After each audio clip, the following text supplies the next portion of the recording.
Welcome fans to Talking T-Birds, our weekly coaches show. I'm your host, Phil Kohler, as always joined by the head coach, Dwight Gennari. And today I'm joined by a very special guest, 6-foot guard from Casper, Wyoming, Logan Alvar. Logan, thanks for joining us today.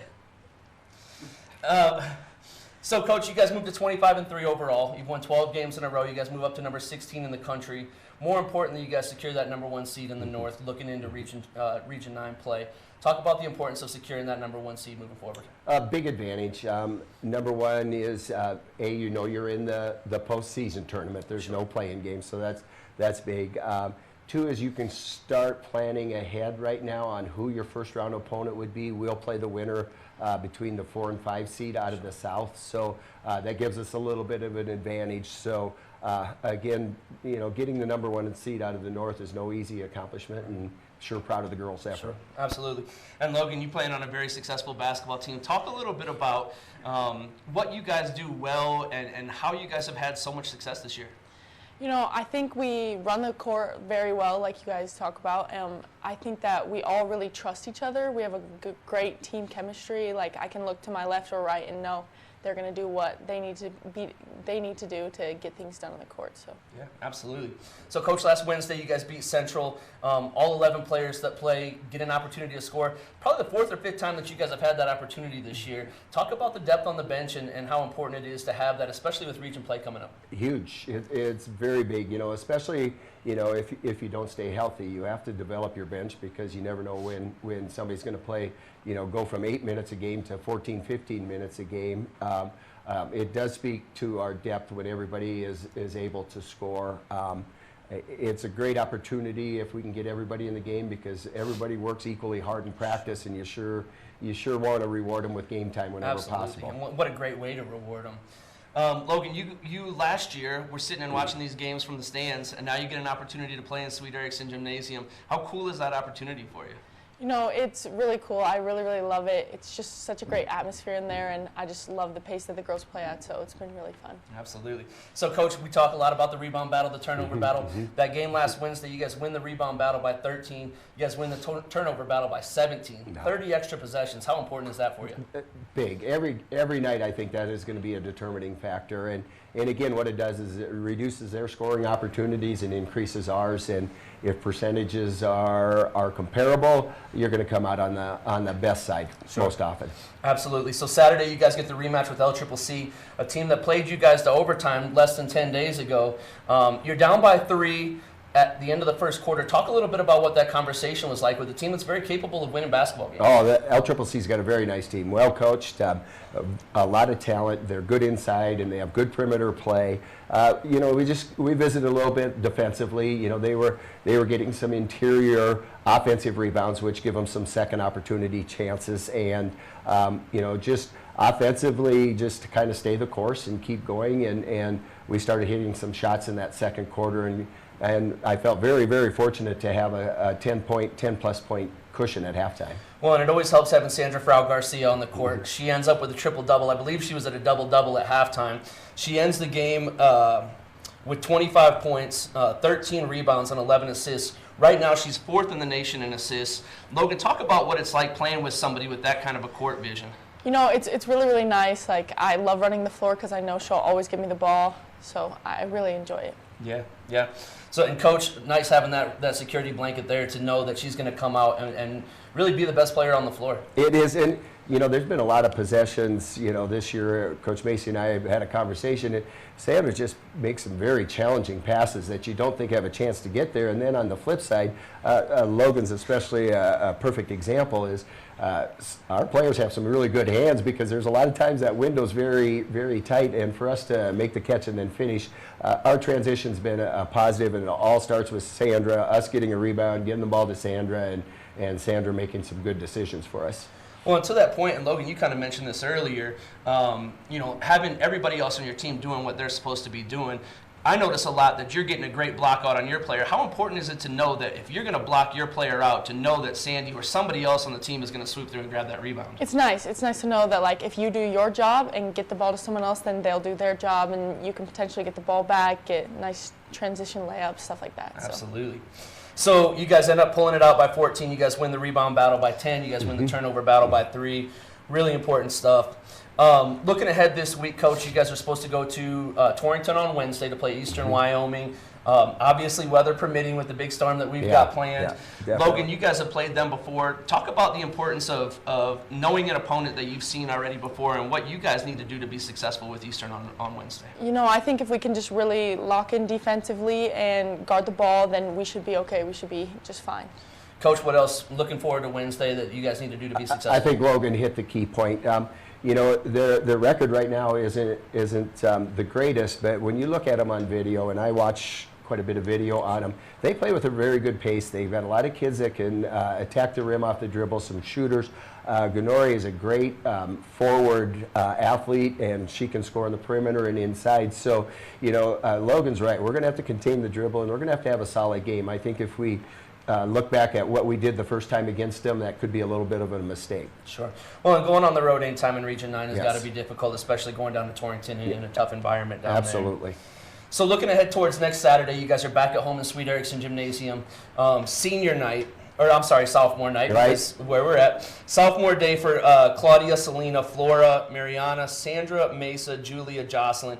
8 sophomores to recognize on Saturday. Coach, talk a little bit about what they've meant to the program.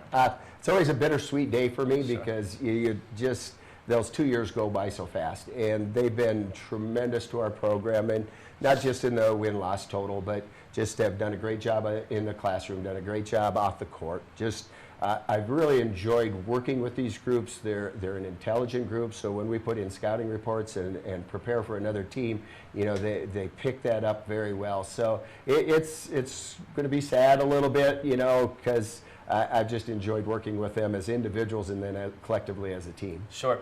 And win-losses don't matter as much, but they do matter. And this group, 53 wins over the last 2 years. And still counting. Yes. A Region 9 championship last year, hoping to build upon that.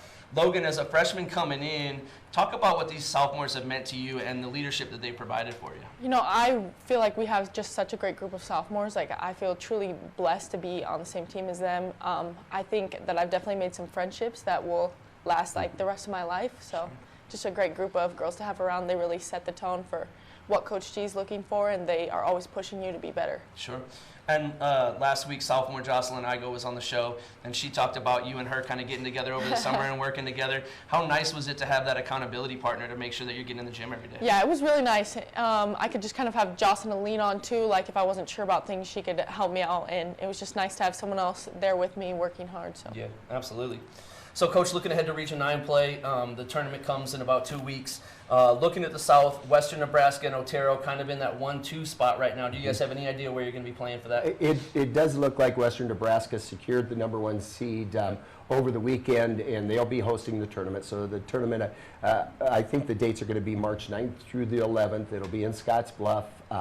Cougar Palace, always a fun environment to play in, so we're looking forward to the opportunity. Absolutely. You guys have seen Western Nebraska, you've seen NJC, but not really anything else from the Right. South. How familiar are you with some of those teams from the South, and what will that look like as far as a round 1 matchup when you start looking ahead? Very little, actually, to this point, as far as seeing them play live, or I haven't studied them on video yet. That process will get started as soon as we finish our regular season, and that's one advantage of winning the #1 seed is you have a few extra days to prepare for your potential opponent. So I just, by watching score checks, you know, how they did against Western Nebraska, how they did against NJC, that's about the only information that I have as far as how difficult the challenge will be. Sure. So, Logan, let's talk about you a little bit. Last summer, you kind of had a lot of different options. Obviously, you had an aunt and uncle that played here at Casper College. Your mom played at Wyoming, so you've got basketball running through your veins. What ultimately went into the decision to choose Casper College? You know, the coaches reached out to me, and I was really excited. And after I came on my visit and talked with them and just kind of got to experience the program, I just felt like it was the best decision for me. I felt like this is where I should be, and so that's what I wanted to do. So before the season started, we talked about your relationship with Jocelyn now. Was there any other players that reached out to you? Did you have any conversations with any of them? Yeah, I think I talked with like a couple of the girls. Mariona, she reached out to me on like Instagram and stuff. So I talked to a few of the girls like that, but yeah. Very cool. And Coach, I mean, you know, you go out and you recruit these players from all over the world. How nice is it to have a player of this caliber that, I mean, she grows up in your backyard. She literally grew up in Sweet Erickson Gymnasium. It's tremendous. And, you know, the thing that you know, someone that has Logan's abilities, there's opportunities, a lot of opportunities. And a lot of time a senior in high school is looking to venture out, start out on their own and maybe but, you know, I think she comes from a very strong family. I think playing in front of her fans or her parents and family is important. So very fortunate to be able to keep Logan here in Casper, and she's had a tremendous impact on her success this year, and looking forward to the second year. Yeah. Logan, I'm always impressed by how hard you play. Yes. And I know that's a Dwight Gennari coach team, but I really enjoy watching how hard you run the floor, how hard you play on the defensive end. For those people that haven't seen you play, talk a little bit about some of your strengths. And I know this is kind of putting you on the spot a little bit, but what do you feel like are some things that you do really well? Some things I think I can do well is like rebound well. Yeah. Sometimes I'm able to, you know, find the ball offensively and get putbacks, stuff like that. I think that I'm pretty good at. I think I can see the floor pretty well for someone who plays more like of a forward position. So, yeah. And I think that's all that basketball mind, right, Coach? Is she leaving anything out? I mean, she does so many things well to help your team. So many, and you know, she's one. We talked about hands and stuff. There's been a couple times where I'm just so impressed with her hands, her ability to finish. You know, both right hand, left hand, and play through contact. And Logan's one of those players that isn't afraid to initiate the contact, and that's what allows her to finish and get to the free throw line and stuff. So, you know, we were expecting big things from Logan this year. You know, we were hoping for her to be an impact player. We knew what we had coming back, but, you know, I think she's exceeded what we were hoping for from the first year, but now she set that bar extremely high for her sophomore season. Sure. Well, and you and I have talked off camera, too, about her ability to guard 1 through 5 and how important that is to be able to switch things defensively, but also be able to play lots of different lineups with her, playing the 5, playing the 1, really playing all those different positions. So, such a true evaluation. The flexibility and mismatches and, you know, the different things that we can do with our other 4 people, the lineup we can have on the floor. Logan's flexibility to play both inside, guard inside, play offensively inside, also play out on the perimeter, just gives us a lot of flexibility. Sure. And Logan, we talk a little bit about getting an opportunity to play in front of your family, and I know that probably came into play when you were making your decision to play here, but how awesome is it to play in front of your family here at Sweet Erickson Gymnasium? And I know that you guys have your little corner of the gym up there that your parents and your grandparents and your brothers are able to come and watch. Yeah, it's awesome. Like you said earlier, like basketball just is all throughout my family. Everyone enjoys it, so it's just really fun. I know that they all love it. I love having them there, so it's good. Yeah. Even saw Coach Tawami out here Saturday coming out to support you as well. Yeah. Coach, anything you want to add to wrap things up? No, just again, the season is coming to an end quicker than you would always expect, and so I thank a lot of people. There's a lot of people behind the scenes that make our program strong, getting our team, you know, exposure and those kind of things. So we just know it's a lot of effort on a lot of people that give us this opportunity. So appreciate that, appreciate our fans, and look forward to a great postseason. Yeah. Logan, last chance. Anybody you want to thank? Anybody out there special that you want to put in a little bit of effort for? Just everyone. I'm blessed by a bunch of great people. So, yeah. Absolutely. Well, fans, remember Wednesday night from Torrington, Wyoming, weather permitting, Casper College at Eastern Wyoming. That'll be on the Eastern Wyoming YouTube channel at 5:30. And then Saturday back here for Sophomore Day, Saturday at 2 o'clock, where we'll honor our 8 sophomores. Fans, remember, shoot for the stars, because even if you miss, there's always a chance for an offensive rebound. Thanks for joining us.